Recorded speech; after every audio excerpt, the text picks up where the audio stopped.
नमस्कार शेतकरी बंधूंनो, माझे संपूर्ण नाव तेजस विजयराव सोलो.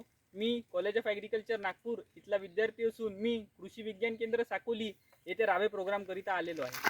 आज मी तुम्हाला ट्रायको कार्डबद्दल माहिती सांगणार आहे. हे जे ट्रायको कार्ड आहे हे आपला जे आपण कीट नियंत्रण करतो ते जैविकरित्या कीट नियंत्रण करण्यासाठी एक महत्त्वाचं आहे. या ट्रायको कार्डवर ट्रायकोग्रामा नावाचा जो आपला मित्र कीटक आहे त्याचे अंडे या ठिकाणी लागलेले आहे.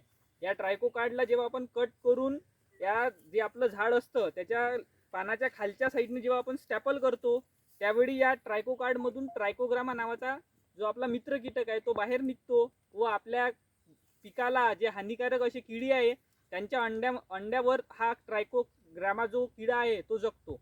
हा किडा बाहेर निघाल्यावर आपल्या पिकांना हानी पोहोचवणारे जे कीड आहे त्यांच्या अंड्यांवर जगतो व त्यांचे अंडे नष्ट करतो. आपल्या हानिकारक जे किडी आहे त्यांचे अंडे नष्ट केल्यामुळे त्यांच्या समोरील पिढी येत नाही व आपल्या पिकांवर कीटांचा प्रादुर्भाव कमी होतो व आपलं जे कीड व्यवस्थापन आहे ते व्यवस्थितरित्या होतो. याने दोन वस्तू होतात. एक म्हणजे आपला जो केमिकल स्प्रे आहे त्याचा वापर कमी होतो, त्यामुळे निसर्गाचं संवर्धन होतो व आपला जो मित्र कीटक आहे तो सुद्धा आपल्या परिसरात वाढतो व आपला जो किंमत जी आपल्याला लागते कीड व्यवस्थापनाकरिता ती सुद्धा कमी होते. तर आपण जास्तीत जास्त ट्रायको कार्डचा वापर करावा व जैविक शेती करावी व निसर्गाला पूरक अशी शेती करावी ही माझी आपणास विनंती. धन्यवाद.